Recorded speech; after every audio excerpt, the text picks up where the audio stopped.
Este é um trabalho voluntário, sem fins lucrativos, que oferece livros gravados em MP3 para aqueles que não têm condições de ler livros impressos. Para ouvir este e outros livros gratuitamente na íntegra, acesse nosso canal e leia as instruções na aba Sobre. Este livro foi gravado para o uso exclusivo da pessoa com deficiência visual, não podendo ser comercializado de acordo com a Lei nº 9.610, de 19 de fevereiro de 1998. O ato da entrega do cinturão planejado pelas Amazonas para ser curto e breve, superados os primeiros momentos de natural tensão, transforma-se num clima de descontraído congraçamento e se prolonga por muito mais tempo do que o planejado. Tal prolongamento começa a inquietar um grande número de amazonas que, a uma certa distância na praia, armadas de lanças e flechas, observam nervosamente o desenrolar daquele encontro. Embora Afrodite, a deusa do amor, tenha dito em sonho a Hipólita ser a missão dos heróis de natureza pacífica e que visava tão somente conseguir o cinturão, aquelas guerreiras ali postadas, armadas de lanças e flechas, receberam ordens de entrar imediatamente em ação caso percebessem qualquer anormalidade naquele encontro entre os dois grupos. A cada instante em que se prolonga mais o ato de entrega do cinturão, mais cresce entre as guerreiras de prontidão a inquietação pela segurança da rainha e de suas principais líderes.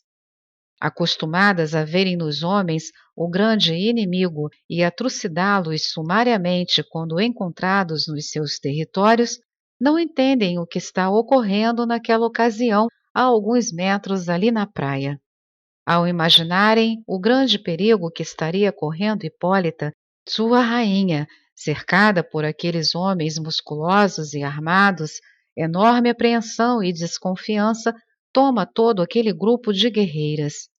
Uma tensão nervosa de envolvimento coletivo, crescendo cada vez mais forte, torna quase insustentável aquele clima de angustiante expectativa.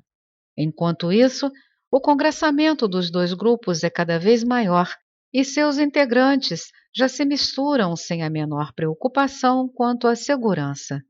Do local onde se encontram de guarda as guerreiras, parece por um instante que o séquito de Hipólita é todo envolvido pelos heróis. Um frêmito de histeria coletiva envolve todas aquelas guerreiras em guarda e, de repente, um grito entre elas soa nervoso. Vão raptar Hipólita! No mesmo instante, como um só corpo, uma multidão de enfurecidas amazonas parte rápida em direção aos heróis, desfechando-lhes um violento ataque. Hércules e seus companheiros, já de posse do cinturão, ato contínuo, revidam ao ataque.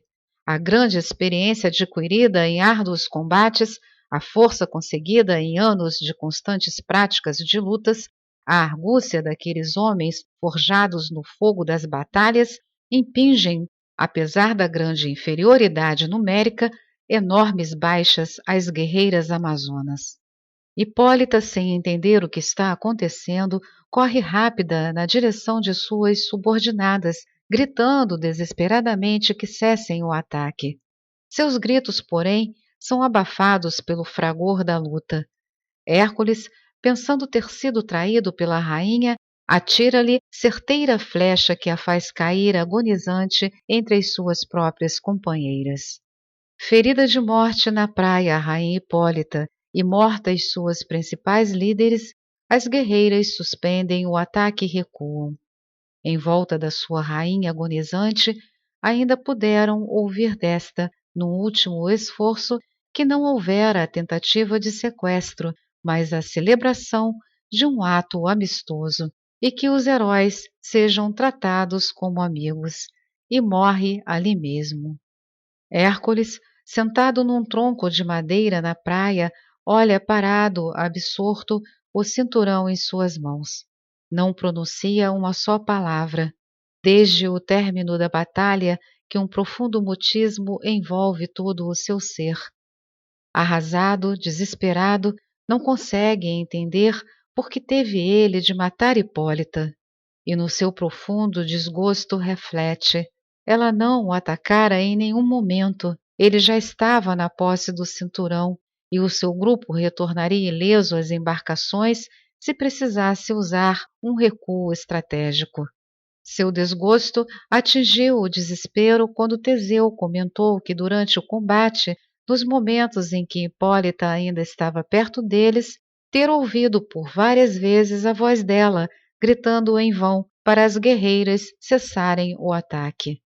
Grande e tormentosa é a expectativa de Teseu em relação a Antíope. Hipólita estava morta, hipótese facilmente presumível, tendo em vista o poder de pontaria de Hércules e os lamentosos gritos que partiam do local onde Hipólita caíra. De Antíope, ele nada sabe. Estaria ela morta também? Estaria ferida? Profunda angústia o invade. Lembra-se que momentos antes do louco ataque das guerreiras, iniciavam os dois, ele e Antíope, animada conversa, ela falando dos hábitos e costumes do seu reino e demonstrando grande interesse pelas aventuras dos heróis gregos, das quais já ouvira falar, quando inesperadamente o ataque irrompeu e a confusão do combate os separou.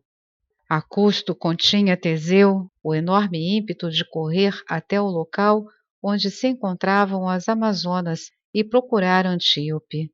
A prudência, porém, mandava que aguardasse o desenrolar dos acontecimentos. Uma coisa, entretanto, ele já havia deliberado: não sairia dali até que obtivesse notícias de Antíope, e se ela estivesse viva, iria procurá-la. Não sabia ainda de que maneira e como iria agir, nem sabia como agiriam as Amazonas após o verdadeiro massacre que sofreram com a morte de sua rainha e de muitas de suas companheiras.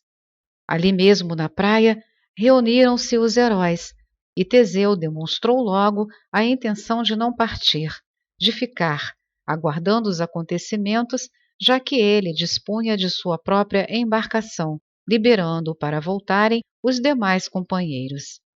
Estes também resolveram não partir, aguardando ali com Teseu os acontecimentos.